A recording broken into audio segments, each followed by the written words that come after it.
Ja, na die opwinding van al die inskakel uitdagings, dink ek kan ons begin en ons begin weer eens deur soos altyd saam te bid. Ons Vader wat in die hemel is, dit is vir ons baie besonders om Bybelstudie te kan doen uit die boek Openbaring. Ons maak nie daarop aanspraak dat ons meer weet as ander mense of dat ons oor die een of ander geheime inligting of kennis beskik nie. Ons bid vir die werking van die Heilige Gees en die leiding van die Heilige Gees, sodat ons tot 'n deegliker begrip kan kom van u woord en van hoe u met hierdie wêreld werk en waarheen u met hierdie wêreld op pad is. Daarom bid ons, lei ons deur u Gees, help ons om self hierdie dinge deel te maak van ons lewe, dat ons hier volgens ons beplanning sal doen, sal dink oor waarheen ons op pad is en ons lewe dan ook ooreenkomstig sal inrig. Ons aanbid u en dank u dat u vir ons hierdie dinge wys. Ons vra dit in die Seun se naam, amen. Nou goed, ek dink dat ons kan gerus weer Openbaring 21 lees. Ek sal net so vinnig weer opmerkings maak oor die eerste gedeelte, maar ek dink dat ons dan kyk of ons vandag Openbaring 21 kan klaarmaak. Soos wat ek ook gesê het in die gebed, of saam met julle gebid het, ek dink ons doen dit met groot nederigheid en met versigtigheid, dat ons nie aanspraak maak daarop dat ons meer weet as ander nie. Ag, hier kom Frans hulle nou, en hulle was eerste. So, hulle het so ietsie gemis. Nou kom ons lees saam, Openbaring 21, die 2020 Afrikaanse vertaling. Toe het ek 'n nuwe hemel en 'n nuwe aarde gesien, want die eerste hemel en die eerste aarde het tot niet gegaan, en die see bestaan nie meer nie. En ek het die heilige stad, die nuwe Jerusalem, van God af uit die hemel sien neerdal. Sy is gereed gemaak soos 'n bruid wat versier is vir haar man. Ek het toe 'n harde stem van die troon af hoor sê: Kyk, God se woonplek is by die mense, en hy sal by hulle woon. Hulle sal sy volke wees, en God self sal by hulle wees as hulle God. Hy sal elke traan uit hulle oë afdroog, en die dood sal nie meer daar wees nie. Ook nie rou of 'n gehuil of pyn sal meer bestaan nie, want die eerste dinge het verbygegaan. Hy wat op die troon sit, het gesê: Kyk, ek maak alles nuut. En hy het ook gesê: Skryf neer dat hierdie woorde betroubaar en waar is. Verder het hy vir my gesê: Dit is afgehandel. Ek is die Alfa en die Omega, die begin en die einde. Die wat dors is, sal ek laat drink uit die fontein van lewende water verniet. Wie oorwin, sal hierdie dinge beerf, en ek sal sy God wees, en hy sal my seun wees. Maar vir die lafhartiges, ongelowiges, losbandiges, moordenaars, hoereerders, towenaars, afgodsdienaars en al die leenaars, hulle deel is die brandende poel van vuur en swaal, dit is die tweede dood. En daarop het een van die 7 engele wat die 7 bakke vol van die 7 laaste plaae vashou gekom en met my gepraat en gesê: Kom hierheen, ek sal jou die bruid wys, die vrou van die lam. Hy het my toe deur die Gees na 'n groot en hoë berg geneem en aan my die heilige stad Jerusalem gewys, wat van God uit die hemel neergedaal het. Die stad was vol van die heerlikheid van God. Haar glans het net soos die van 'n baie kosbare edelsteen gelyk, soos kristal helder jaspis. Die stad het ook 'n groot en hoë muur met 12 poorte, en by die poorte is daar 12 engele. Op die poorte is name gegraveer, die name van die 12 stamme van die kinders van Israel. Aan die ooste kant is daar 3 poorte, aan die noorde kant 3, aan die suide kant 3 en aan die weste kant 3. Die stadsmuur het 12 fondamente en daarop is ook 12 name. Dit is die name van die 12 apostels van die Lam. Die engel wat met my gepraat het, het 'n goue meetstok gehad, om daarmee die stad, haar poorte en haar muur te meet. Die stad is vierkantig uitgelê, haar lengte is dieselfde as haar breedte.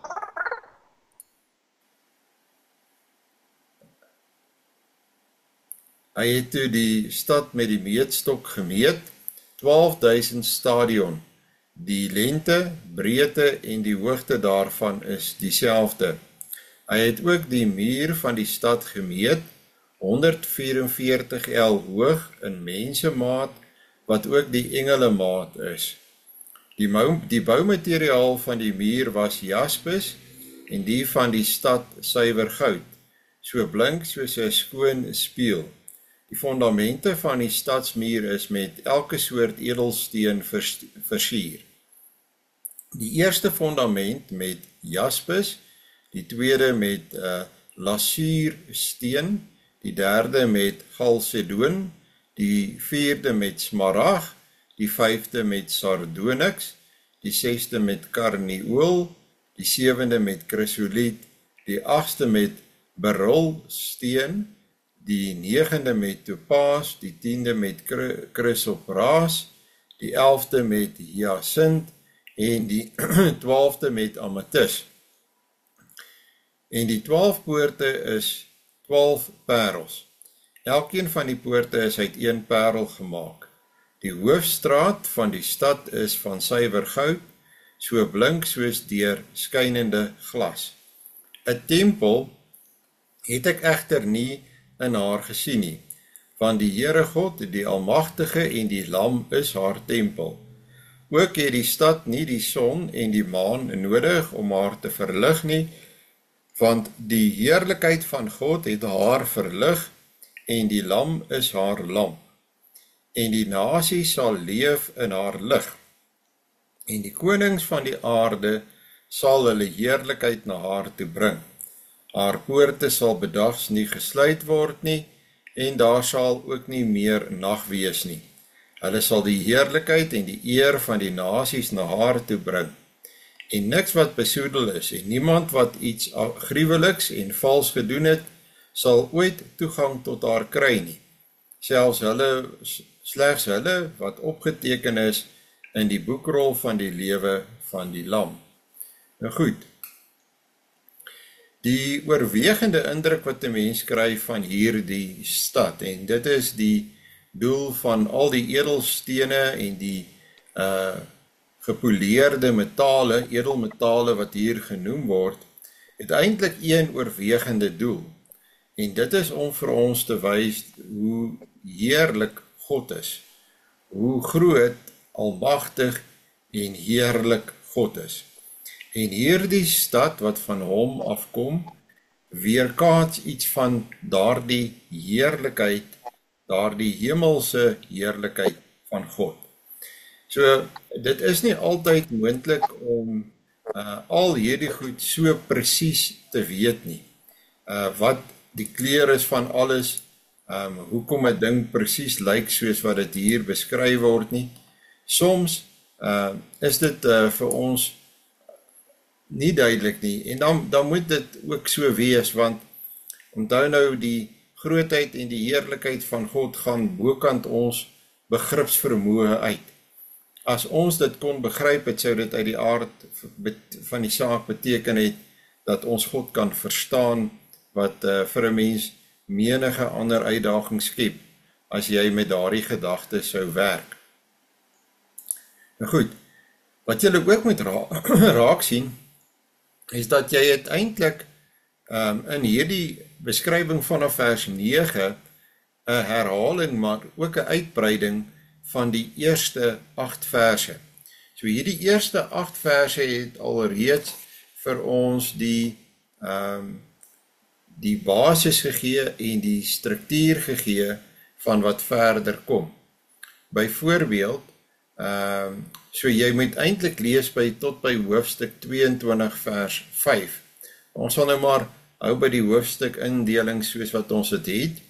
So hoofstuk 21 vers 2 sal jy byvoorbeeld ook 'n weerklank daarvan kry in hoofstuk 22 vers 1 tot 5 wat handel oor die heilige stad.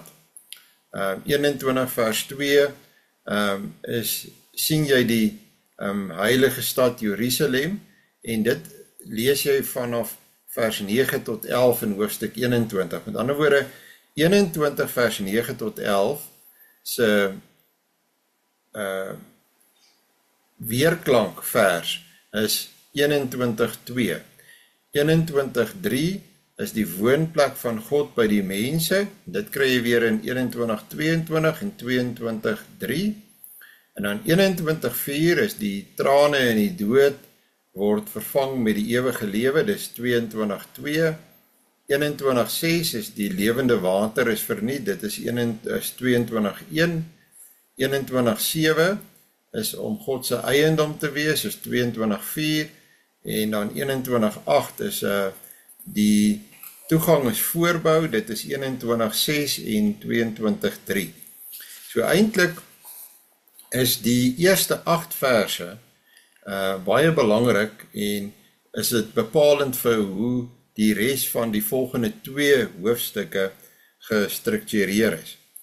Onthou nou dat die Nuwe Jerusalem se teendeel is die stad Babylon. Nou Babylon staan ook vir die stad Rome wat Johannes in sy tyd geken het.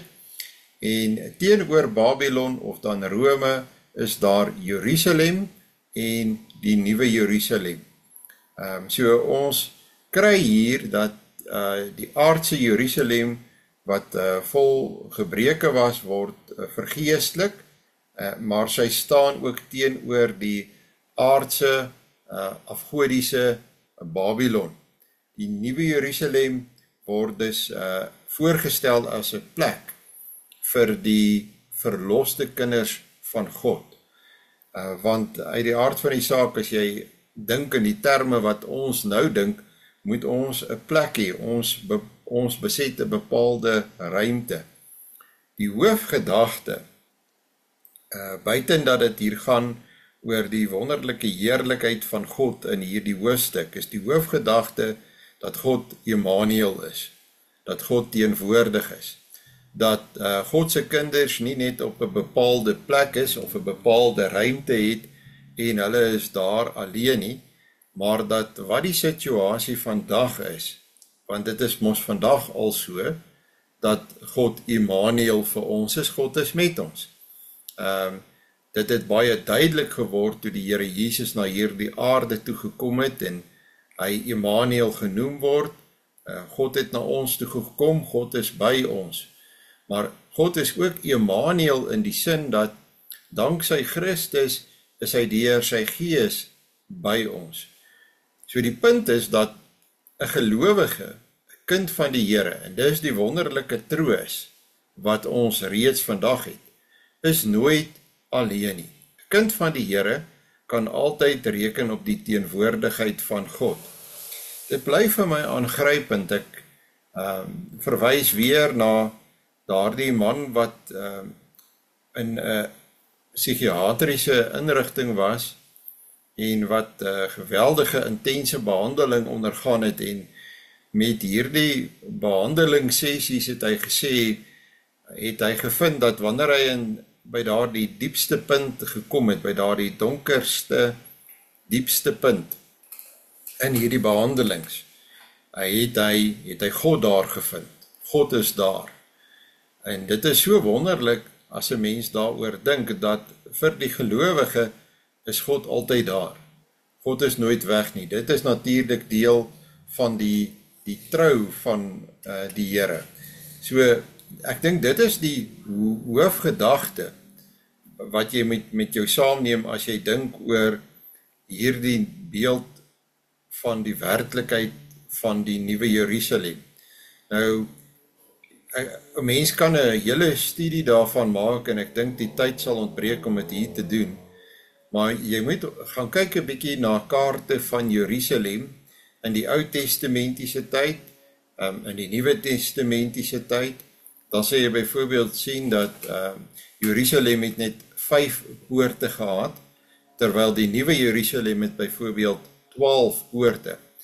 As jy gaan kyk na waar die Ou Testamentiese Jerusalem begin het, as die stad van Dawid, ek dink ons outomaties dat die stad van Dawid is die Ou Testamentiese Jerusalem. En ek dink nie ons besef wat die omvang is van die verskil tussen die stad van Dawid wat Dawid by die Jebusiete afgeneem het en hoe die stad ontwikkel en verander het tot sê in latere tye in die tyd van Salomo byvoorbeeld, hoe die stad gegroei het nie. As jy die Nuwe Testamentiese Jerusalem gaan vergelyk met die stad van Dawid, dan lyk dit as het ware asof die stad van Dawid ingesluk is daardeur. Dit geld ook van die Ou Testamentiese Jerusalem. Die stad van Dawid was maar regtig 'n baie klein gedeelte van wat ons uiteindelik later kry as die Ou Testamentiese Jerusalem, Nuwe Testamentiese Jerusalem. Ek wil amper vir julle sê 'n 20ste van die grootte, as ek dit nou moet probeer skat. So die stad van Dawid was regtig maar klein wat hy by die Jebusiete afgevat het en dan groei hierdie stad. Die beeld, die waarde van Jerusalem,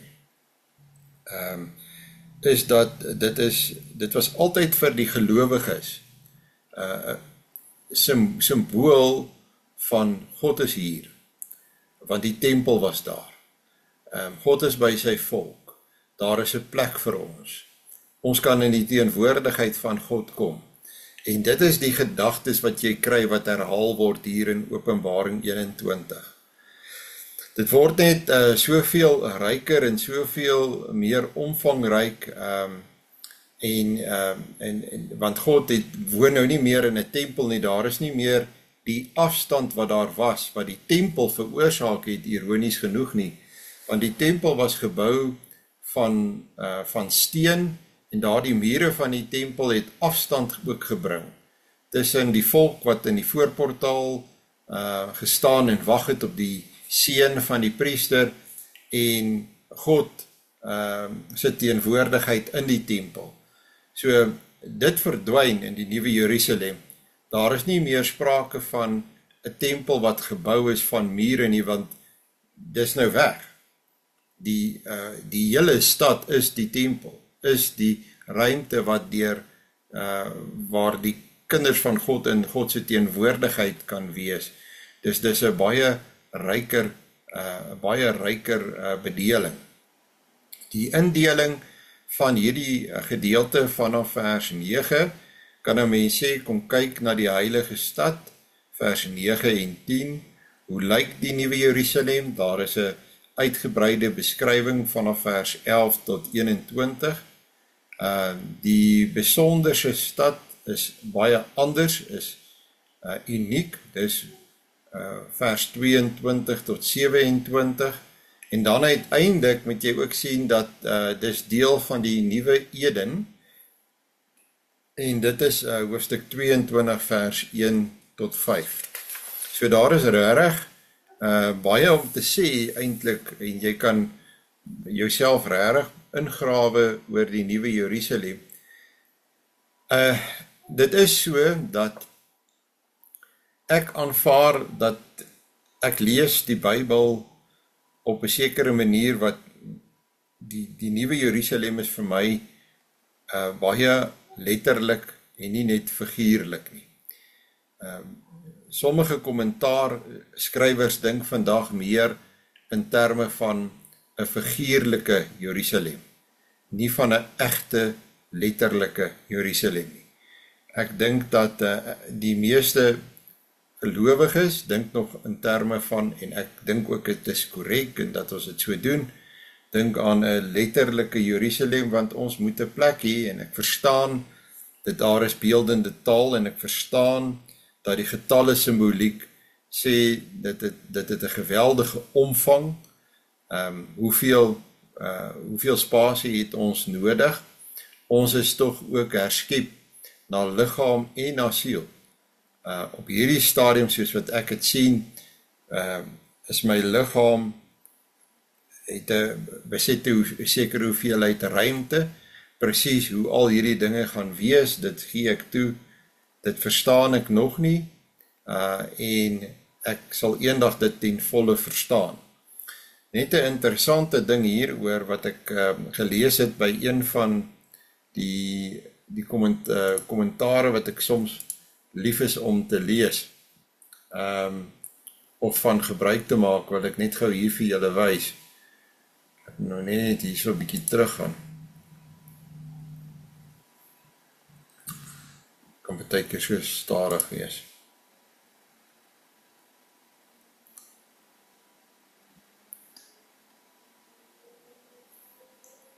As hy, ek nou net sien, hy is nou rarig. Ek wil nou julle 'n berekening wys oor die omvang van die nuwe Jerusalem. Ek kom maar sommer so stop en kyk of ek hom op 'n ander manier in die hande kan kry. Partykeer is hierdie goed regtig, maar of ek is beperk eintlik seker. Ek moet nie altyd die tegnologie die skuld gee nie.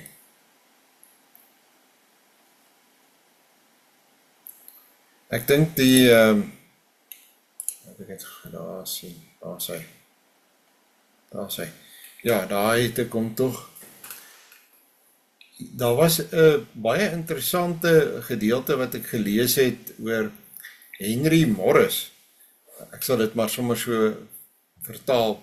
Hy het op 'n stadium bereken dat as jy sou sê dat in die geskiedenis van die mensdom is daar 100 biljoen mense, as jy net 20% van dit vat as want ons gaan net nou praat oor die grense van die stad, as jy 20% vat van, dis baie spekulatief, ek besef dit, maar dit gee mense 'n indruk van die skaal van hierdie stad. 100 biljoen mense, 20% daarvan, en jy gaan kyk na die grootte van die stad wat hier beskryf word, beteken dit elke mens het 'n blok van 75 hektaar, wat jou eie is, wat jou plek is. En dit illustreer wel vir 'n mens ook die punt wat die Here Jesus maak wanneer hy sê in Johannes 14 vers 1 tot 2 dat in die huis van my Vader is daar baie woonplek.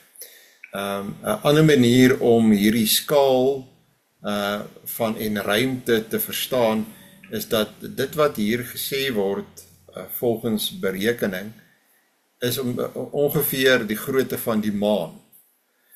So die punt is God maak wel deeglik vir ons voorsiening. Nou kom ons kyk dalk in 'n bietjie meer besonderhede en ons gaan terug na die Bybel toe. En ek gaan weer vir julle die teks van die Bybel wys. Net om hier kry, ek dink hy lê nou waarskynlik hier en ek sal nou moet eers net weer, hy is nie daar nie, hy lê nou weer op 'n ander plek. Net hier so waar ek musiek geluister het, kyk. Nee, hy is ook nie daar nie. Dit is net makliker om so te maak.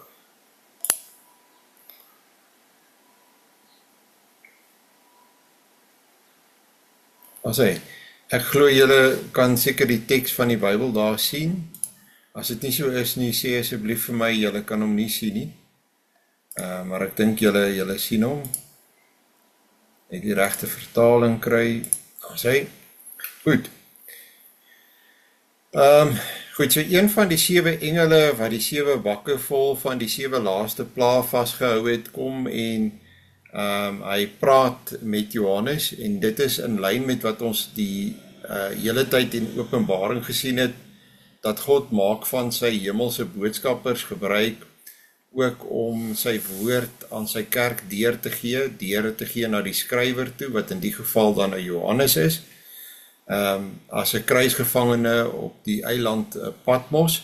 Nou, ek dink 'n mens, as ek dit vir julle sê, onmiddellik moet jy onthou wat die volle agtergrond is, en dat hierdie mens, hallo, Ekskuus, ons kan nie daai deel sien, hoor. Ons sien nie die teks nie. okay, goed, ek gaan hom gou vir julle wys. Probeer Dankie. weer, dankie. Nee, dankie dat julle my sê, ek dink daar sien julle hom nou, nee, daar is hy.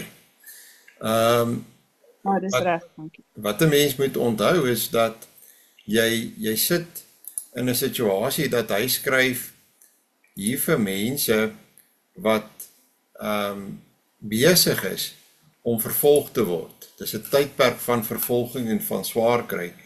So die Heilige Gees wil ook hierdie visioen van die nuwe Jerusalem gebruik om hierdie mense te bemoedig en te versterk. Dit wys weer eens hoe betrokke God in die lewe van gelowiges is. Dat hy soveel vir gelowiges omgee dat hy weet, ons kry maklik swaar op hierdie aarde en hy neem dit in ag. Kom hierheen en ek sal jou die bruid wys, die vrou van die lam, bekende beeldspraak ook van die Bybel. Die beeldspraak sê maar net vir ons dat die verhouding tussen God en sy kerk is baie besonder. Dis 'n baie hegte verhouding. Ekskuus, ek net van hierdie goed toe maak, want dit bly nou 'n probleem. Ek weet nie, hier is nou vanmôre daarom 'n gesukkel met, ek is baie jammer dat dit nou vanmôre so hak met Zoom. Ek is seker maar weer eens, ek moet seker sê, dit is maar ek wat die beperking is. Ja, weer is hy weg. Ek net gou hier gaan, kyk of ons hom kan kry, daar is hy. Ek hoop julle sien hom steeds. So dat sy word voorgestel, die kerk word altyd voorgestel as 'n bruid wat onderdanig is aan die een wat haar gekoop het, aan ons Here Jesus is natuurlik die lam, dit weet ons al. Hy het my toe deur die Gees na 'n groot en 'n hoë berg geneem. So wat hier gebeur is, Johannes staan saam met hierdie engel op 'n hoë berg, en 'n berg is opvallend, 'n hoë berg, met tye kan jy sien, dit is die berg Sinai, verskyn op kritiese tye in die geskiedenis van die Openbaring. So 'n hoë berg word oor die algemeen ook in die Bybel geassosieer met God gee hier 'n belangrike openbaring, hier gee hy 'n belangrike boodskap. Die gedagte ook van die hoë berg is, ons is in God se teenwoordigheid. Dink 'n bietjie aan die berg van metamorfose, of die berg van verheerliking, waar Petrus, Jakobus en Johannes saam met die Here Jesus in die teenwoordigheid van Moses en Elia was, waar jy as het ware kry dat die hemel en die aarde na mekaar toe kom en daar 'n raakpunt is en waar die Here Jesus versterk word. So word Johannes hier versterk in deur hierdie visioen, en sy begeleier is hierdie hemelwese, hierdie engel. Saam met hom, om dit vir hom duidelik te maak. Hy sien dan hoe dat die heilige stad, Jerusalem, wat hy herken, op 'n manier moes hy geweet het, dit is Jerusalem, want 'n mens sou dink dat hy die stad net sou kon herken aan die tempel, en onthou die tempel is afwesig, en ek het net nou vir julle gesê, die aardse Jerusalem, die Nuwe Testamentiese Jerusalem het 5 poorte gehad. Hierdie stad het in totaal 12 poorte. So onmiddellik wonder 'n mens, hoe is dit dat Johannes dit kon herken as die Nuwe Jerusalem, dat daar 'n verbintenis is met Jerusalem. So daar moes herkenbare elemente gewees het met die Jerusalem wat hy geken het. Hy het die heilige stad Jerusalem gewys wat van God uit die hemel neergedaal het. Dit is belangrik dat 'n mens ook hier raak sien dat redding kom altyd van bo en nie vanaf die aarde nie. Hierdie beeld is vir my altyd treffend, dat dit wat goed is, dit wat mooi is, dit wat reg is, dit wat heerlik is, dit wat vir ons in die toekoms wag, kom uit die hemel uit. Dit is nie die mens wat homself op die een of ander manier deur sy slimmigheid of deur 'n proses van ontwikkeling, noem dit dan nou maar evolusie, laat groei en ontwikkel tot by die punt dat ons onsself kan red of verlos nie.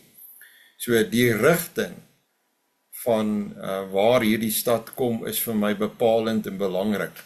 Dit illustreer die boodskap van die ganse Nuwe Testament en die Ou Testament wat vir ons sê, God red, God gee lewe. So die Nuwe Jerusalem daal van God af neer, want die Nuwe Jerusalem is daar voorberei en daar gemaak. Net soos wat God in Genesis 1 die skepper is, die een wat produseer.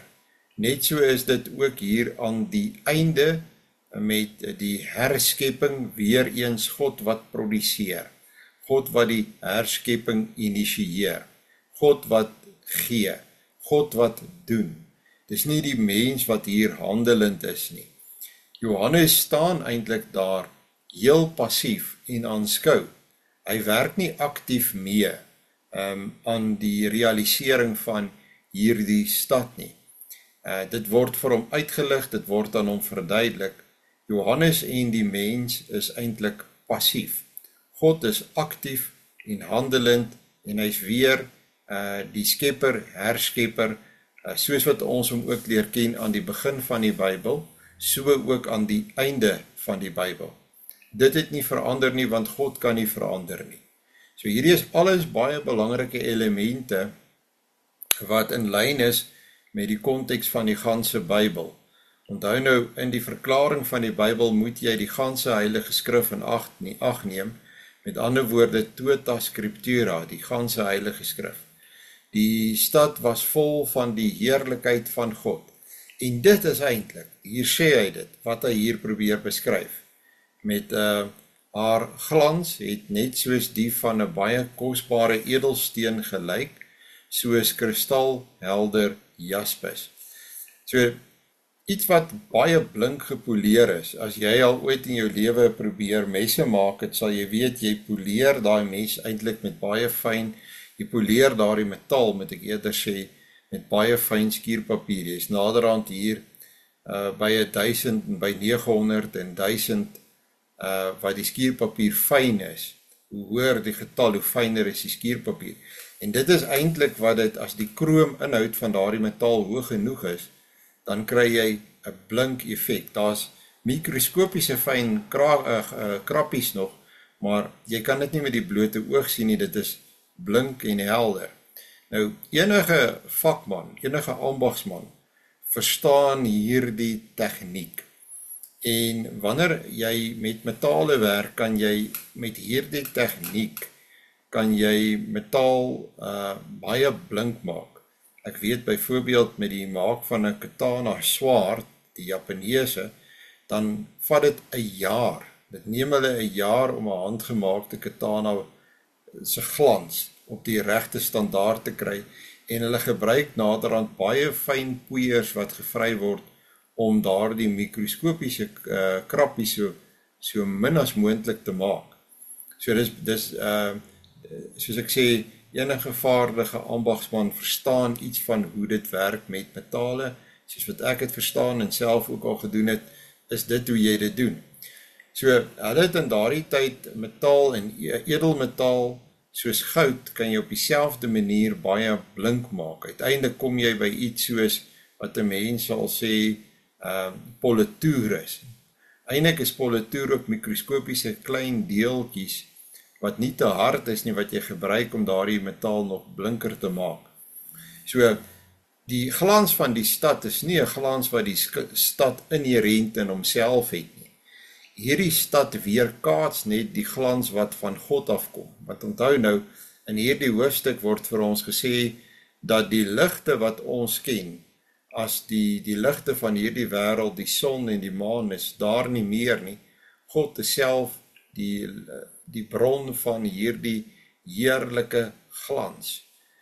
Nou, wat jaspis aanbetref, word dit hier beskryf as kristalhelder, met ander woorde ook deurskynend, deursigtig.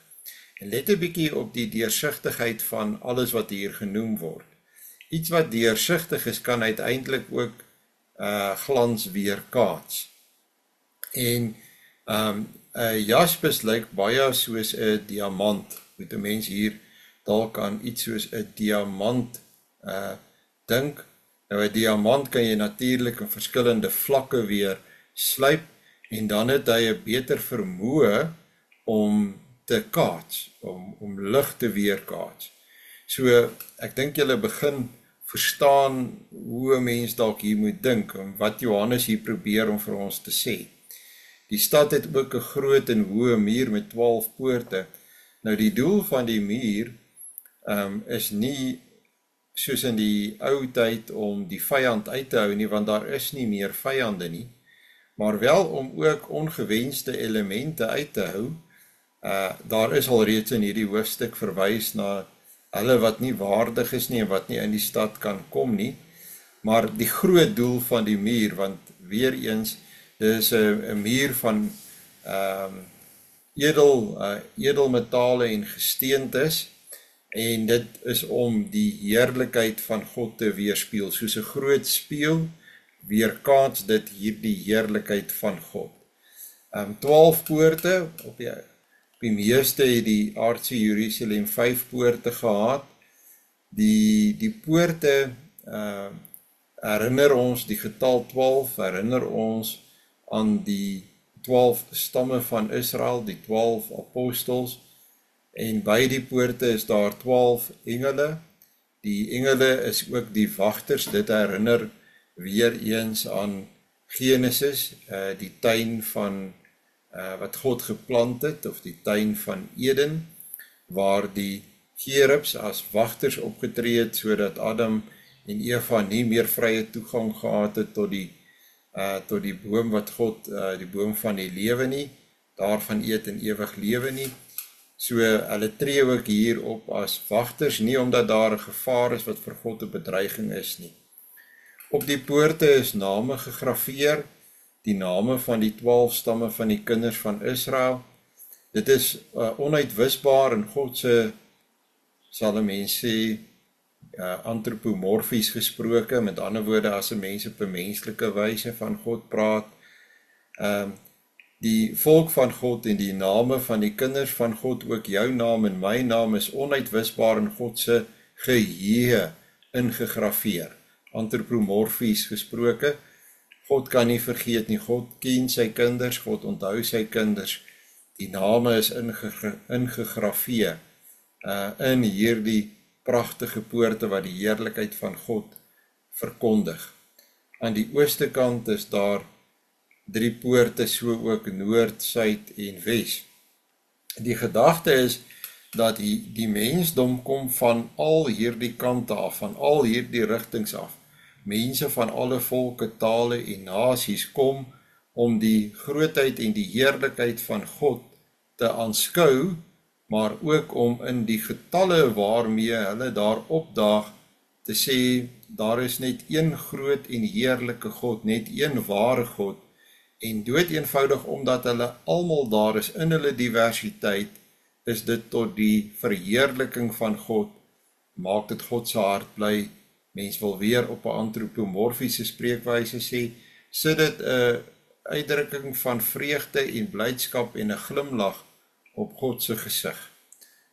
Want hier is hierdie mense wat uit al die wêreld bekende wêreldrigtings wat ons het, toestroom na die stad wat 'n monument is van sy heerlike grootheid. Die stadsmuur het 12 fondamente. Dit dui op die belangrikheid van die, mens wil sê die fundamentwerk, die fundamentele werk van die 12 apostels wat die Here Jesus gebruik het om sy kerk op die regte voetstuk te plaas, op die stewige voetstuk van Christus. Die fondament van die kerk, die rots waarop die kerk staan, is nie Petrus nie. Daar het die Rooms-Katholieke dit verkeerd, maar dit is die belydenis wat Petrus uitgespreek het in Matteus 16. U is die Christus, die Seun van die lewende God. Christus is die fondament van dit wat die apostels geleer het en waarop die kerk vandag staan en waarop die kerk voortbou. So daar is 12 fondamente, het 'n fondament nodig vir 'n stewige struktuur en daarop is ook die 12 name. Dit is die name van die 12 apostels, nie om aan hulle die eer te gee nie, maar om ons te herinner aan van waar ons kom. Dis ook die gedagte van die nuwe Jerusalem in geheel, dat dit het 'n band met die Jerusalem van destyds. Daar's 'n historiese band, hier is 'n geskiedenis wat jy die hele tyd in gedagte moet hou. Die engel wat met my gepraat het, het 'n goue meetstok gehad, hy was net so onder 3 meter lank, en eintlik is hy ver te klein vir die meetwerk wat hier gedoen moet word, om daarmee die stad, haar poorte en haar mure te meet. Die stad is vierkantig, met ander woorde soos 'n kubus uitgelê. Daar is ook verklaarders wat gedink het in terme van, ek kon nie die kubus gedagte nagaan nie, of vierkantig nie, ek moet dit in die Grieks vir ons bietjie nagaan, want daar is interessant genoeg verklaarders wat dink in terme van 'n piramidestruktuur, wat natuurlik die onderkant van sy sye van 'n driedimensionele piramide sal ook moet eenders wees, en dan kan jy ook uiteindelik die lengte van sy opwaartse sye kan ook ooreenstem met die van sy voetstuksye, wil 'n mens as dit ware sê, as ek dit nou reg beskryf.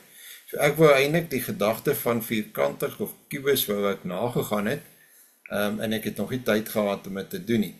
Die stad is vierkantig uitgelê, haar lengte is dieselfde as haar breedte.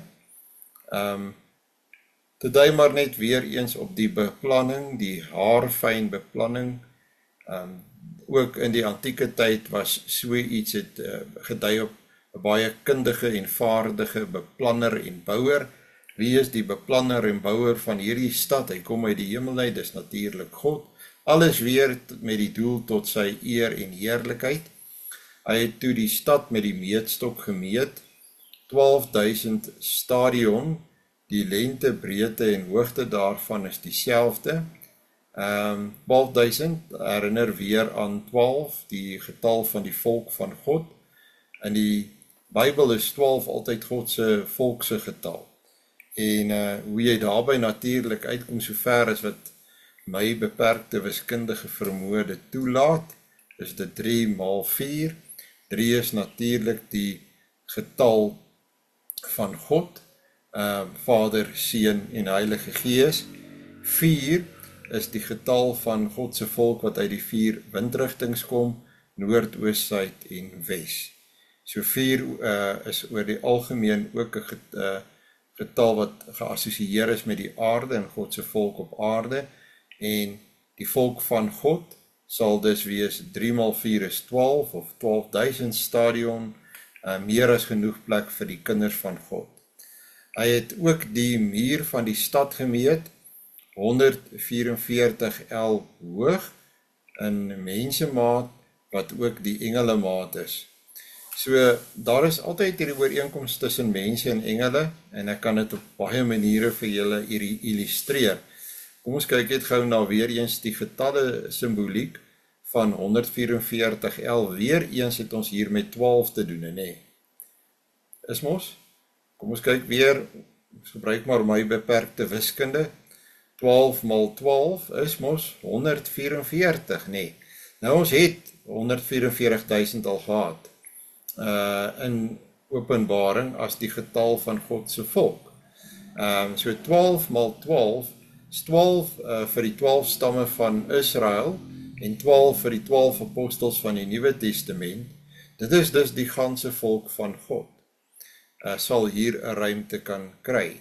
So 12 maal 12 is 144 maal 10 is 14.440, maal 10 is, ekskuus tog, 12 maal 12 is 144.000, maal 10 is 1.440, maal 10 is 14.440, maal 10 is 144.000. Sien, dis hoekom ek sê my wiskunde is baie keer 'n bietjie beperk.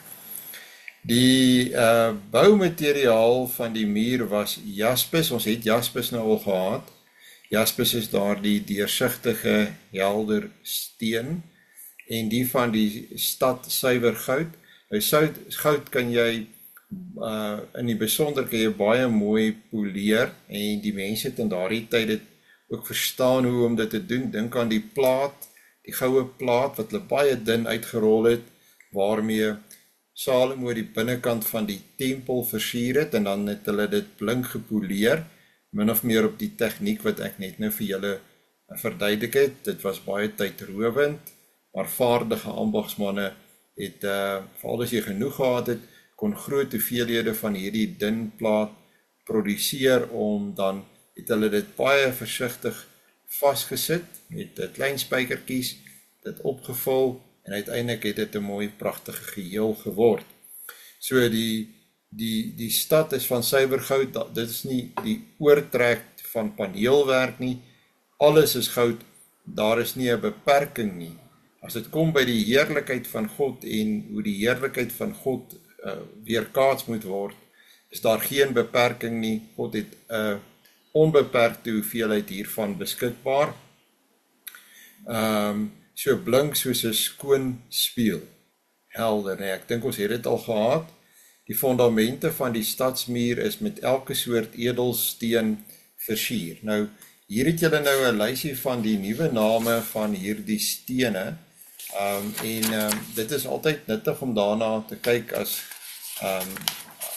dit is van die stene wat ons ook vind in die borstas van die hoëpriester. Ek dink 8 van hierdie stene is ook in daardie borstas of borssakkie van die hoëpriester gewees. Ek kan net gou vir julle vertel hoe dit korreleer, byvoorbeeld as jy sou wil gaan vergelyk, gaan kyk 'n bietjie na Openbaring, dan nou hierdie gedeelte, vers 19 tot 21, vergelyk dit met Eksodus 28 en 39. So teenoor jaspis kry jy dan, ek gaan dit so vir julle lees, ook die kleur van die steen. Jaspis kan ook 'n rooi-bruin steen wees, dit wissel in die kleure spektrum, en 'n rubyn in Eksodus 28 en 39, 'n safier is blou, en in Eksodus is dit 'n topaas. Chalcedoon is weer eens bruin of blou, dit word ook al agaat genoem, en in Eksodus is dit beryl. 'n smarag is groen, in Eksodus is dit turkoois. Sardonyx is bruin rooi, en in Eksodus is dit 'n safier. 'n sardius of 'n karnieul is 'n rooi bruin, dis 'n smarag. 'n chrysoliet is geel groen, dis 'n hyasint in Eksodus. Beryl is 'n kleurloos tot goudbruin, en dit is 'n agaat in Eksodus. Topaas is geel, dis 'n amethyst in Eksodus. Chrysoprase is 'n liggroen, dis chrysoliet in Eksodus.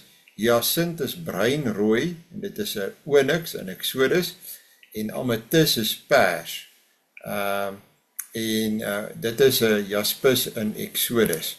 So, dit is in elk geval, kan 'n mens 'n visie vorm van 'n kleurvolle, helder, pragtige, kleurvolle toneel.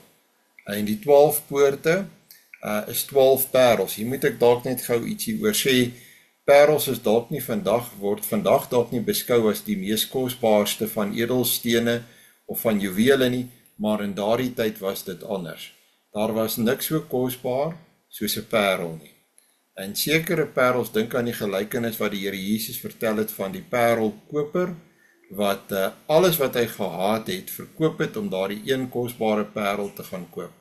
So, die kosbaarste steeds in terme van hierdie beeld, is nie al hierdie pragtige metale en al hierdie edelstene wat hier genoem word, wat helder kleurig is nie, maar is eintlik daar die parelpoorte. Die parelpoorte waardeur ons inkom, want parels word beskou in die Bybel as die kosbaarste van edelstene, of van edelstene. En die 12 poorte is 12 parels, elkeen van die poorte is uit een parel gemaak. Nou, hoe groter 'n parel is, hoe duurder en hoe kosbaarder, dit is wel vandag nog so. Die hoofstraat van die stad is van suiwer goud, so blink soos deur skynende glas. Weereens daardie gedagte van deursigtigheid om die heerlikheid van God te weerspieël. 'n Tempel het ek egter nie in haar gesien nie, want die Here God die Almagtige en die Lam is haar tempel. Ons weet nou, want die voorhangsel het geskeur met Christus se kruisdood. God is nou by sy kinders. Ons kan by God wees. Dit is ingrypend dat die stad afwesig is. Dis soos om vandag te sê, jy het 'n groot stad en daar is nie banke nie. Of jy het Heilbron, maar daar is nie 'n groot kerk nie. So, dis ingrypend. Om te sê, die stad is nie daar nie. As jy aanvanklik net na dit kyk en dit is afwesig, dan vang dit jou oog onmiddellik. Maar ons verstaan die betekenis daarvan, die boodskap wat dit aan ons oordra, is eintlik 'n heerlike, troosryke boodskap. Ook het die stad nie die son of die maan nodig om haar te verlig nie, want die heerlikheid van God het haar verlig en die lam is haar lamp. God self verskaf die heerlikheid van die stad en die stad weerkaats het. En die nasie sal leef van haar lig en die konings van die aarde sal hulle heerlikheid na haar toe bring. Nou, die gedagte van die konings van die aarde verklaar verskillende verklaarders verskillend, want deurgaans vroeër in Openbaring was die konings, was dikwels die leiers vyandig teenoor die kerk, teenoor die ware gelowiges. Maar daar is verklaarders wat meen dat dit waarskynbaar dan nie al die konings van die aarde nie, daar is ook konings van die aarde, daar is ook leiers van die aarde wat God wel dien en eer, en wat ook daar moet wees sodat hulle voor God kan buig en heerlikheid aan hom kan toebring vir wie hy is, om net maar vinnig iets daaroor te sê, haar poorte sal bedags nie gesluit word nie, en daar sal ook nie meer nag wees nie, hulle sal die heerlikheid en die eer van die nasies na haar toe bring, en niks wat besoedel is, en niemand wat iets gruweliks en vals gedoen het, sal ooit toegang tot haar kry nie, slegs hulle wat opgeteken is in die boekrol van die lewe van die lam. So net die wat waarlik gelowiges is, wie sy name geskryf is in die boek van die lewe, die boek van God, kry toegang tot al hierdie heerlikheid en tot hierdie wonderlike ruimte wat God vir ons by hom geskep het en moontlik maak. Goed, ek is 'n bietjie oor die tyd, maar ons het 'n bietjie laat begin. Ek gee gou vir julle geleentheid vir enige vrae of opmerkings. Ek vra verskoning vir die paar tegniese probleme wat ons gehad het. Ek is jammer dat alles nie altyd so glad verloop het vanoggend nie, maar ja, dankie dat julle ingeskakel het. Ek sien nie enige vrae of opmerkings nie. Julle is welkom om oor hierdie hoofstuk met my te gesels. Ek sê nie dat ek al die regte tegniese kennis het van hoe 'n mens met metale en edelgesteentes werk nie. Dit is maar baie gebaseer op wat ek self ook maar ervaar het. Baie dankie. Ek sien julle en hulle sê hulle is daarom tevrede. Goed, ek sluit vir ons af met 'n gebed. Barmhartige God en Hemelse Vader, hoe groot is u heerlikheid oor die ganse heelal. Hoe sien ons daarna uit om iets van u heerlikheid ook nog meer te aanskou. Ja, ons sien alreeds so baie daarvan in die skepping, onderhouding en regering van hierdie wêreld. U maak dit vir ons nog duideliker deur u woord in hoofstukke soos hierdie, maar ons sien uit na die volheid daarvan, wanneer ons met verheerlikte oë sal aanskou alles wat u vir ons berei het. En hoe heerlik is dit om u kind te kan wees, u te kan ken en te kan leef vir daardie oomblik. En dat ons daardie heerlikheid met u in ons teenwoordigheid sal kan aanskou vir 'n ewigheid. Hoe wonderlik is dit. Ons sien opreg daarna uit. Baie dankie ook vir vanoggend se Bybelstudie en hoe dat u ons harte opgelig het, hoe dat u ons weer opnuut bemoedig het. Bring ons volgende week, as dit u wil is, weer hier saam by mekaar en ons vra dit van u in u seun se naam. Amen. Goed julle, baie dankie dat julle geduld gehad het en ingeskakel het. 'n mooi en 'n geseënde dag vir julle almal. Baie dankie Tommy, ons waardeer.